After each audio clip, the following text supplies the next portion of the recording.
Good morning, good evening, good afternoon, everybody. My name is Frank. I'm a lead product designer at Headspace in Los Angeles. And before we get started, just want to take a couple minutes to fill in these blanks in the chat myself. Feeling excited, feeling a little nervous, feeling like that was a really funny shared moment. So thank you for bearing with that. I was thinking about yesterday what happened with Robin and kind of worried about it all morning. So of course that happens to me, but it's all good. Thanks for tuning in. And yeah, if you haven't heard of Headspace, we are one of the top meditation apps in the world. We're known for being first to market. It was about maybe 12 years ago. And in the past few years, we've launched quite a bit of other stuff from like sleep tools and music to help you focus, fitness and yoga type content. So if you look here, this is a bit of a journey of what the app's evolution has been like over the years.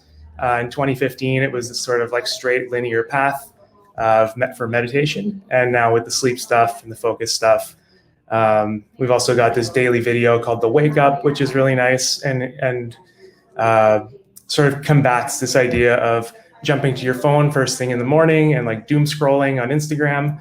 So that was our way to mitigate that a little bit.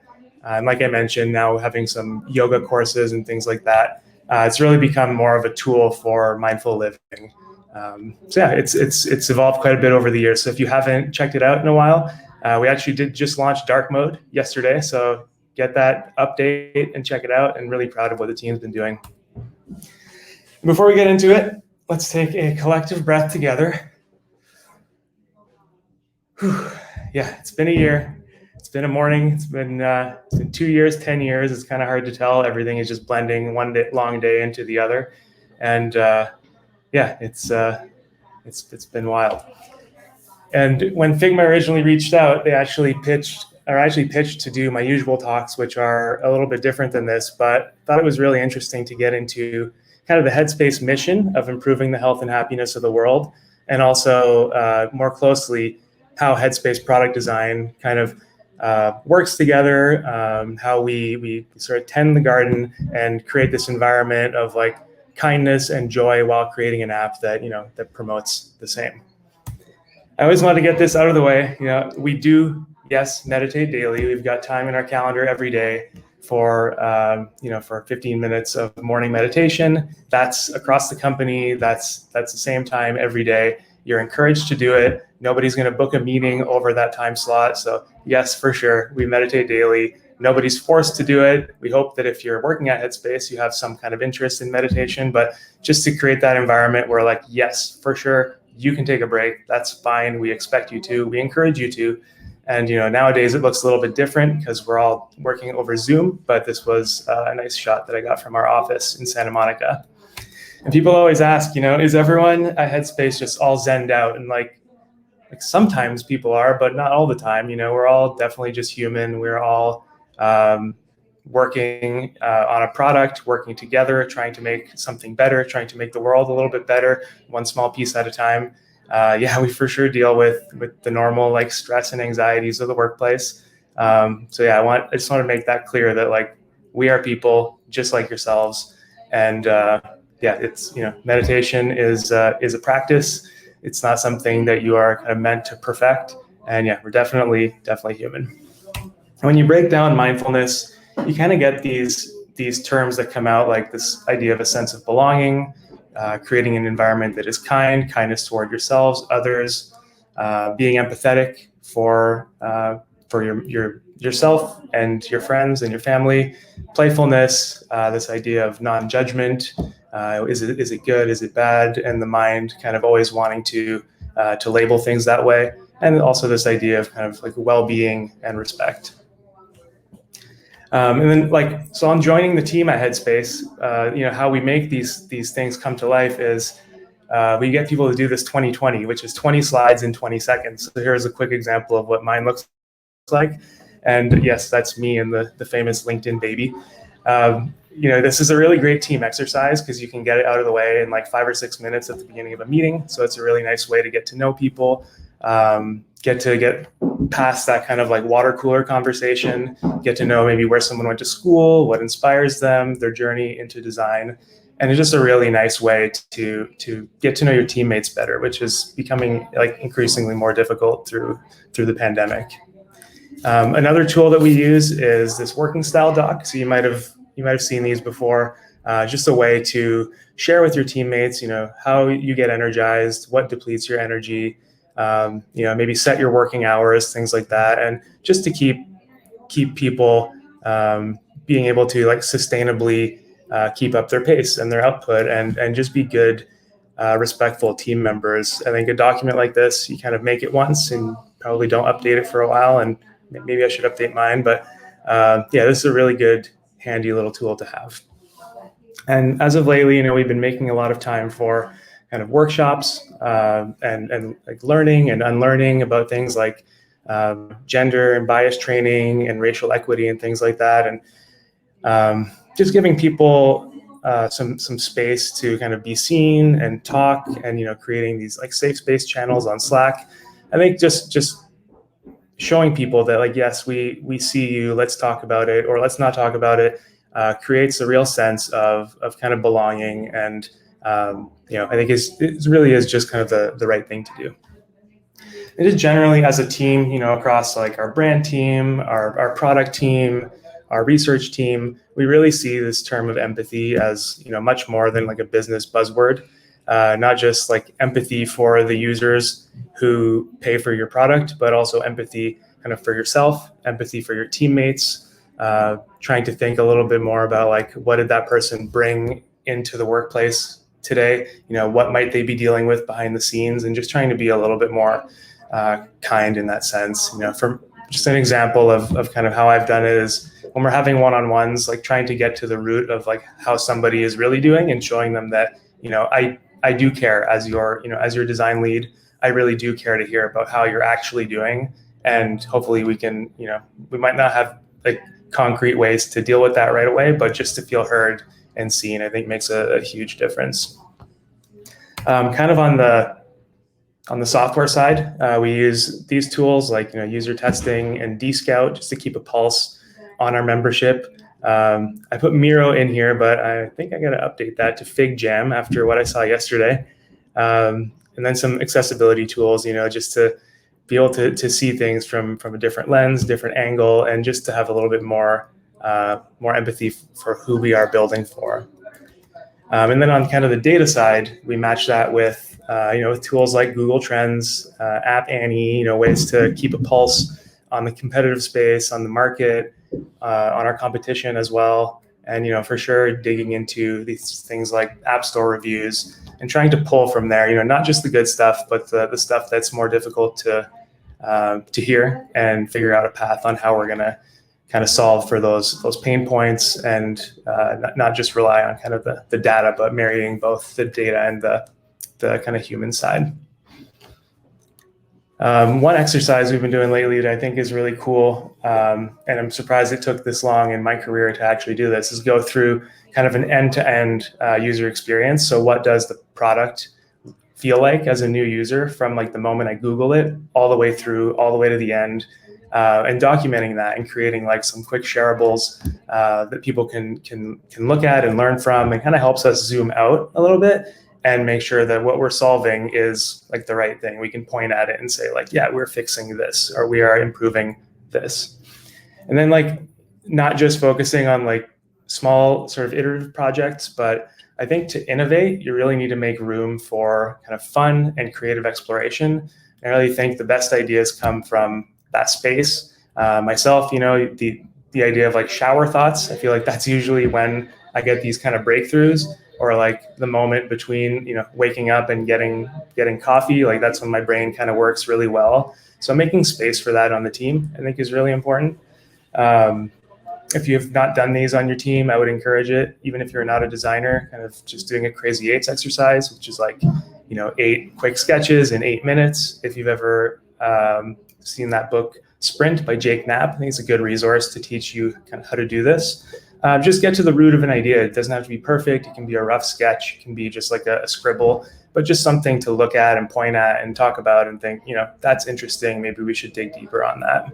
Like, also a good way to bring other people along. I think in the last talk, actually, there was some conversation around one designer solving all the problems or designing the whole app, like start to finish. And I think we can really do better in our industry. And something we try to practice is kind of like drop the ego a little bit and just bring other people along for the journey. We're making something together, and yet it feels good to solve it all on your own, but like it also feels good to build something with a group of people who are engaged and excited about the same stuff.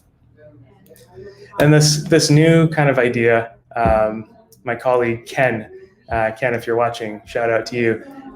Ken came up with this idea called License to Dream, and it's where we might focus in on a specific topic or area that we want to kind of dream about, but give ourselves this challenge that, okay, for like 1 or 2 hours, prototype, wireframe, whatever you want to do, give yourself the license to dream about what Headspace looks like in a year from now, or in 2 years from now, or like 5 years from now.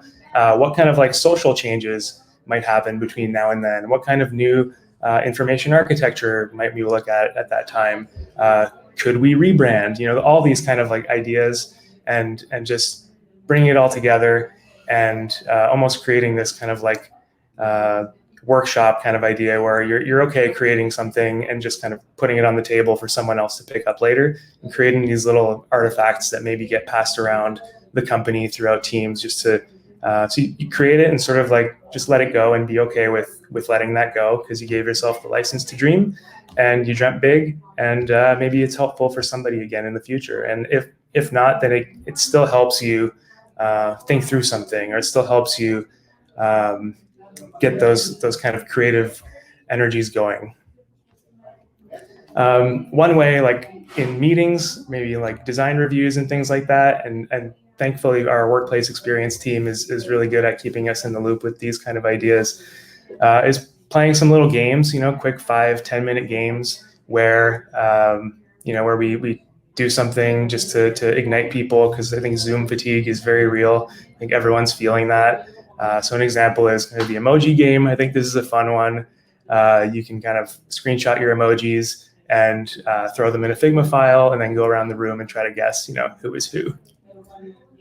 And then one idea that I definitely stole from Pablo Stanley, thanks Pablo, you're the best, was this little pixel art kind of game that he created. He made a tutorial on Twitter, and I was like, that is really cool. I feel like we were just talking as a team about interactive components. So how can we take that kind of tutorial, which is also like gamified, selfishly, I will learn something. I can also use it as an opportunity to mentor the team, teach the team how to build something, show them how to use our tools better. And in the end, it creates like these neat little pieces of art. And, again, this ended up making rounds outside of even the design critique. And we had some folks on other teams making little bits of art. So I think that was a really kind of cute example of, just like quick learning and quick little kind of tutorials. And of course, like you got to make room for socializing. You got to give people a little time to breathe, a little time to vent, a little time to talk about stuff other than work. One thing we have in our calendar every week is the weekly kind of cool down, and that, the hope is that we talk about life stuff and not just talk about work stuff. We've got all week to talk and think about that. So yeah, that's been a really nice one for me. And everyone knows I never miss a good cool down. And again, like to make some space for disconnect. As a company, I think we've been really good at this. Two of the perks that we have are no meeting Fridays, which I think every company should do, or something like this. And also Mind Days, which have been really nice. That's just a way to, during the pandemic, our HR team realized like nobody was taking vacation. And so we have every second Friday is a day off, and then alternating is a no meeting Friday. So kind of like this, every Friday, if it's not a day off, it's at least, I know I can focus like heads down on some work. So for me, really important for feeling recharged. Like maybe spend some time cleaning up files or do some kind of future thinking, things like that. As a company, we've got these three values. So there's curious mind, courageous heart, and selfless drive. And how we live these out day to day kind of takes a few different shapes, but The idea that curious mind means that we're curious and we're empathetic to unlock innovation.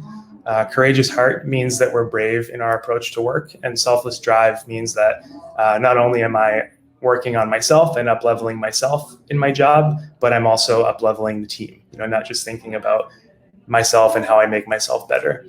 One way that this sort of comes to life is with this tool Bonusly, which is really neat. And it's just these little points, these little bonus points that we can send around the company. Like maybe somebody worked on a bug ticket for you or supported you on some collaboration, or maybe somebody created a new design component for the design system. So we can pass these kind of points around, and they're redeemable for like cash, or you can use them for donations. So it's been a really fun way to kind of highlight those values when you see people kind of living them in their day-to-day. And then like on the topic of just like keeping a pulse on how the team is doing, I think regular one-on-ones have been really helpful, as long as you're sort of like really caring to hear about how people are doing. Even small details like when we're having a call, being okay with camera off time, and I think the more you kind of encourage or talk about it or make it a thing in your company, the more you'll see that people are more willing to kind of be honest about how they're feeling. Like today, I'm not feeling super social. I'm going to do camera off. And just giving people that permission, I think, really goes a long way and kind of allows not just extroverts, but introverts to thrive. And then for sure, like on the inspiration side, we're really lucky to have had some folks like Lama Yeshe Rinpoche come visit us. He was one of our co-founders' teachers. Melinda and Bill Gates stopped by to talk about global health. This was all like pre-COVID. Who would have thought? And then I think my personal favorite back when we were in the office was getting to see this Thomas Laird Murals of Tibet book. It was really cool. But I think what might take the cake is seeing Russell Brand do spoken word on addiction and recovery. That was incredible. But that's not to say you need to have these high level kind of like Hollywood people or business leaders come to your office every day. I think just like knowing maybe that your team is going to go after a certain new project or a certain new initiative, just stimulating that a little bit with maybe bringing in some outside perspective, somebody to talk a little bit about, X, Y, or Z. And I think more than ever, like this idea of work-life balance is kind of thrown out the window, and I keep referring to it as work-life integration. Some people like that, some people don't like that, but it is like the reality we're living in. I think like we really try to be mindful of people's time zones, of their inbox, being clear of like when there's kind of pressure to reply to an email or not having expectations that you're going to work crazy late nights or weekends, and just kind of build some flexibility across time zones. Using some tools like Loom has been very handy for me just to work asynchronously. I think a lot of people could eliminate a lot of meetings on their calendars by using tools like that. And then one like really easy thing to implement, if this is interesting to you, is these email subject line codes. Granted, I forget to use them sometimes, but once in a while it comes really handy, to label in your subject line what's the urgency. Is this a must read? Is it a response required? And if the email is really long, then giving some kind of TLDR recap in the top of the email. And a lot of times I'll get to that and I'll write the TLDR, and then I just like scrap the whole email because it encompassed everything I was trying to say. One way in kind of our critiques in our weekly roundup that we try to respect time is by using an agenda format where you kind of set expectations for what we're going to review, what we're going to talk about in this upcoming meeting, and then also keeping a rolling document updated of like active projects and where they're at, and making sure that people come to meetings not just with like a Figma file to zoom in and out of. Like we'll make moments for that, but when we're keeping people in the loop, making sure we show like what's the summary, what's the objective, what stage are we at, and it kind of helps mitigate that like, hey, where's that project at, or like, hey, where can I get that file kind of thing that we were seeing was kind of repetitively happening. I think designers, especially product designers, we tend to try to master like two things. One is, the like working for the user and also working for the business. And if we do both those things, we're doing our job really well. But something Headspace has been encouraging us to think about is like our responsibility also to the team and also to society. And where I really saw that come through was where we offered Headspace for free to unemployed Americans. And, we've been able to also offer it for free to educators, to healthcare workers, and just having that kind of thinking across the company and knowing that we're aligned in this way, really kind of helps keep people aligned in that way, like modeling that kind of behavior. And to make, on the topic of modeling behavior, this is my vulnerability moment. I keep my calendar pretty visible all the time. And I think like as a design leader, it's my job to model that vulnerability. And I'm not saying people should or should not do this. I'm just sharing like what's helped for me. Has been to just keep this open and put, I go to therapy every week and I'll leave this as a visible calendar block. And it's I hope help people on the team feel like mental health is something that we can talk more openly about, kind of like, how are you actually doing, and getting, feeling like people can be more seen and more heard, and at the workplace is somewhere where they don't need to hide themselves, where they actually can bring themselves. And I'm biased, but I think it's helped us, like all these kind of efforts all stacked up help us cultivate that kind of more gelled, more meshed kind of team. Kind of more, I'd say, than any company I've ever worked for is the respect for time away, time out of the office.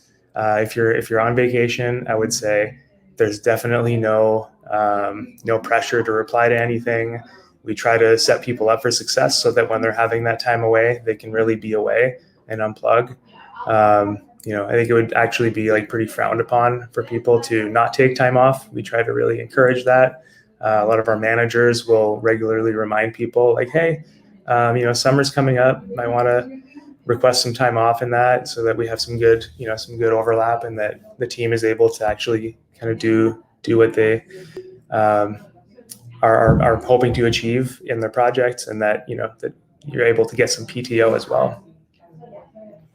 We talked a little bit earlier about the courageous heart value. And I think this kind of extends it's not just a product design thing, but is throughout the company. This idea of not having a fear of failure, like knowing that you can fail and you can own it, and acknowledging that failure is part of like iterations, part of the design process. It's how we get to, from A to B to C, and doing our best to create that sense of safety where like, you can say like, I don't know the answer to that, but I will try to find out. And one way that I've seen this come to life recently, which I think was really cool, is one of our designers, Joey, so shout out to Joey, created this really great plugin that presets your file with all of these pages. So I think just the idea that explorations and research are part of the default file setup, I think that like these small things communicate to people that yes, like you're a product designer, exploration is part of the process. Like we hope that you do that. We want you to do that. We want you to do the research to kind of get to the truth before we actually build stuff. And then like, although we rely on gut feeling sometimes, and I think that's important to balance both like gut and like your intuition and also more concrete stuff. We try to balance that in our reviews with kind of measurable outcomes and not just our personal opinions, and acknowledging that, design feedback is just feedback. It's not personal. It's not a jab at you. It's not a hit on you as a designer that you're a good designer, you're a bad designer. We are just designers. We are creating work, and try to be really objective about it, which, I think takes a little bit of mental training, but in the end, we are just here to make the best possible product for our members, for our end user. And as long as we're aligned on that, then everything else is just details, really. And when it comes to feedback, I've been encouraging folks to do this, and we have done it a few times as a company, is 360 feedback. And even when we don't, we may not do it for a little period of time, I'll always push myself to do my own kind of rogue anonymous 360 feedback. I mean, it's not always the stuff you want to hear, but just because you're not hearing it doesn't mean the opinions don't exist. So I would really prefer to know, like, am I meeting expectations? What do you think I do well? What do you think I could do better? And the stuff that comes out of here, especially when making it anonymous, I think is really helpful. And then, of course, I've been talking a lot about like things that are really good at Headspace, like what happens when, when things are not going so well, when you have like a point of friction. And I think like there's a few things you can do. One is start by listening, and try to be as transparent as possible. Try to really hear that person. Try to be kind of candid, objective, and step into that kind of courageous heart and have that tough conversation and try to get through it. I don't think you get anywhere if you just ignore the friction. And then when things are going well, kind of practicing gratitude, being grateful for being a designer, the work you get to do, the team you get to work with. And let's take a second. If you could drop into the chat, if it's still open, maybe take a minute to think about that today. What are you feeling grateful for in the moment, in today, this year? Doesn't have to be anything big. It can be something really small, but just having that regular practice of checking in with yourself, I think is good. It's good self-care. I'm grateful for the opportunity to put this presentation together. We worked as a team in Figma to kind of brainstorm around this and try to share with the world kind of how Headspace Product Design kind of lives and breathes. And this is literally our Figma doc that we were working in. Yeah. And then we've got this thing in our, this is called the orb. This is something that we've been using as part of our design all hands ritual. Whenever we have an all hands, we pass the orb from one team member to another. So that's for somebody who's been like an awesome teammate, great collaborator, maybe come up with some really great ideas. So it kind of just continues to go around. So if you got the orb last month, it's your job to identify that person who should get it, pass it on, and it just kind of goes forever. And then the idea of like, celebrating others, recognizing others.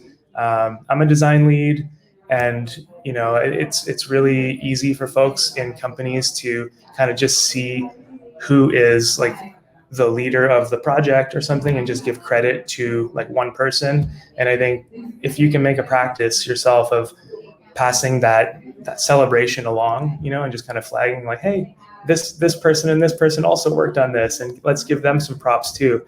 I think that creates a really good sense of kind of just like good teammate respect, good bonding, and it's just the right thing to do, really. So with that said, I want to say a quick thanks to all my great teammates: Steph J, Steph N, Priyanka, Jess, Ken, Terrell, Mark, Grant, and Joey, and everybody else in the brand team for the awesome illustrations they provide us.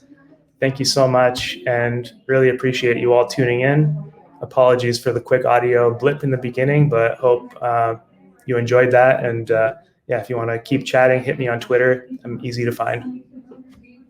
Thanks so much.